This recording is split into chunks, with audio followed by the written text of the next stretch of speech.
buildings, and obviously, let's hope that they can't just do what they want. What we've had for the last 10 to 15 years is an unlimited attitude. We can make money, we can do anything we like, we just have tons of time to do what we want without regarding the regulation or regarding the basics of how you run your business. have been hit by aircraft, and the south tower of the World Trade Center has apparently collapsed in a pile of dust. President Bush, speaking in Florida, was quick to react to this tragedy. I have spoken to the Vice President, to the Governor of New York, to the Director of the FBI, and have ordered that the full resources of the federal government go to help the victims and their families, and to conduct a full-scale investigation to hunt down and to find those folks who committed this act. 2 suspects are in FBI custody after a truckload of explosives was discovered around the George Washington Bridge. That bridge links New York to New Jersey over the Hudson River. Whether the discovery of those explosives has anything to do with other events of the day is unclear, but the FBI has 2 suspects in hand, said the truck load of explosives, enough explosives were in the truck to do great damage to the George Washington Bridge. Our apologies to our viewers about 5 minutes ago, but we do have an established connection now with CNN's Deborah Fayrick. The reports we're getting now, 2 or 3 men arrested on the New Jersey Parkway. Deborah, can you hear me now? Yes, I can. That is the information that I'm getting from 2 sources, that there was a van either on the New Jersey Turnpike or the Garden State Parkway, and that it was near the George Washington Bridge. There were 2 or 3 men who were in the van. The van was pulled over. It is not clear why the van was pulled over, but when it was, law enforcers found tons of explosives inside of the van. That is right now all I'm hearing, but again, 2 to 3 people in custody, and we are trying to get more information on that right now. Deborah, I don't mean to put you on the spot here. Do you know where on the Jersey Turnpike this was? How far from New York City?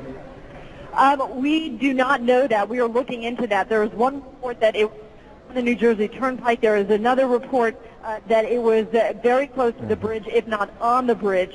Now Fox News has learned some U.S. investigators believe that there are Israelis again very much engaged in spying in and on the U.S., who may have known things they didn't tell us before September 11th.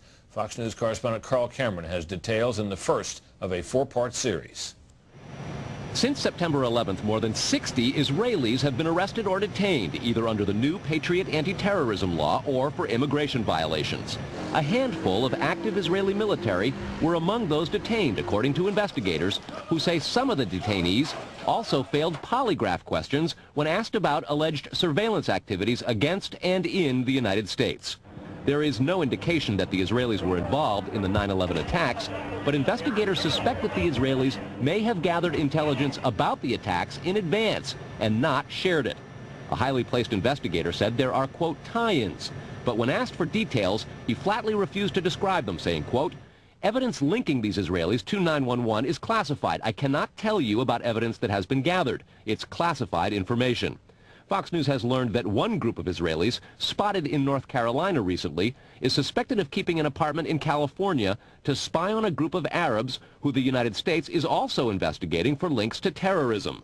Numerous classified documents obtained by Fox News indicate that even prior to September 11th, as many as 140 other Israelis had been detained or arrested in a secretive and sprawling investigation into suspected espionage by Israelis in the United States.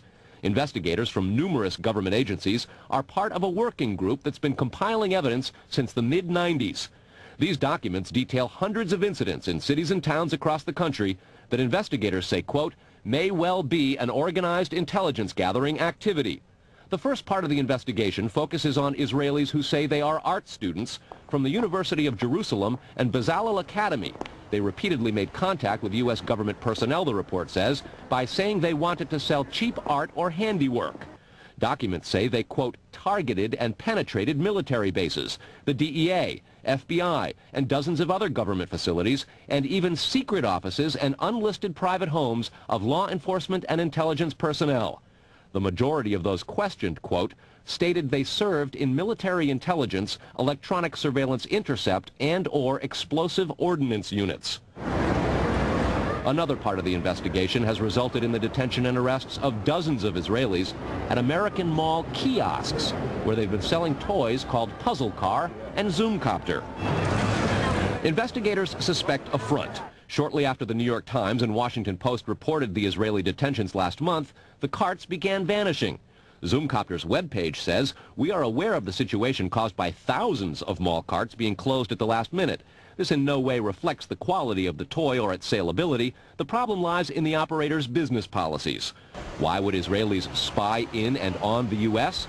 A General Accounting Office investigation referred to Israel as Country A and said, quote, "According to a U.S. intelligence agency, the government of Country A conducts the most aggressive espionage operation against the U.S. of any U.S. ally."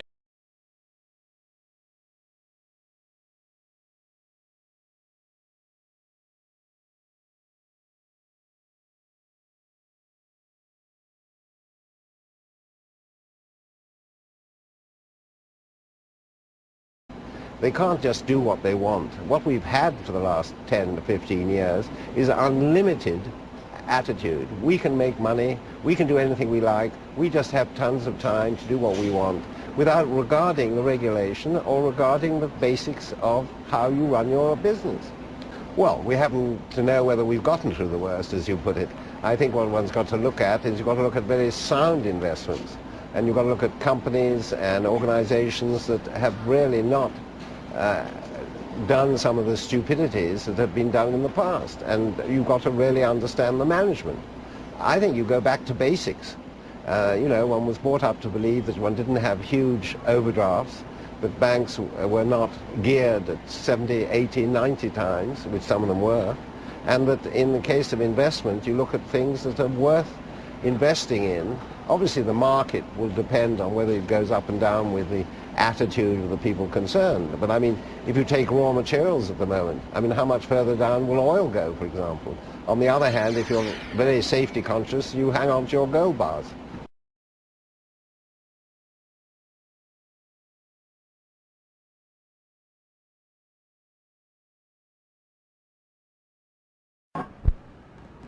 After 9/11, 1,000 Middle Eastern-looking Muslim men were swept into U.S. custody, but the media kept quiet about 60 Middle Eastern-looking Israeli men who were also taken into custody and held under great secrecy.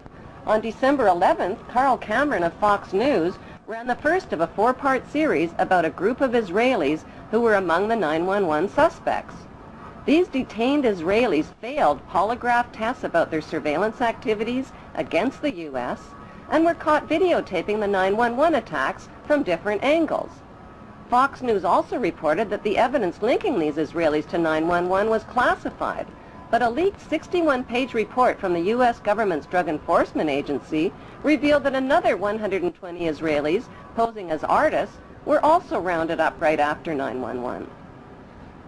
Carrying counterfeit visas and green cards, the Israelis admitted that they served in the Israeli army in explosives, electronic, and military intelligence units.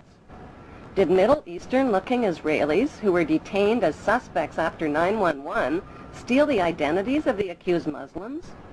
The leaked DEA report revealed that Israelis with Israeli military backgrounds had posed as artists and lived on Sheridan Street in Hollywood, Florida, just down the street from Mohammed Atta and 3 other accused Muslims. On August 18th, 1 month before the 9/11 attacks, a New York Times article by reporter Sheila K. Dewan described a group of 4 foreign artists who smuggled their way into the World Trade Center just months before 9/11.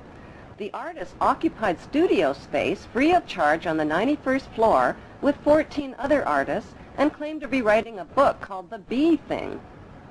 They also claimed that they constructed a temporary balcony on the 91st floor as a prank. Somehow, these so-called artist pranksters escaped the attention of the World Trade Center's heavy security companies. George W. Bush's brother, Marvin Bush, just happened to be the director of Securicom, which provided electronic security for the World Trade Center. By some mysterious coincidence, Marvin Bush's company also provided electronic security for 911's United Airlines and 911's Dulles Airport. So what were 18 foreign artists really doing living free of charge in one of the world's most expensive rental spaces? Many top engineering and demolition experts believe that the Twin Towers were rigged with explosives which caused the buildings to implode vertically in a typical controlled demolition. The reason the collapsing buildings looked like a controlled demolition, say experts, is because they were a controlled demolition. Photos and video recordings confirm that explosions occurred at the base of the two towers as well as in Building 7 before they fell. On September 24th, firefighter Louis Caccioli told People Weekly point blank, "We think there were bombs set in the building." That claim was echoed by many witnesses and by firefighters who heard the explosions just before Tower 1, Tower 2, and Building 7 collapsed.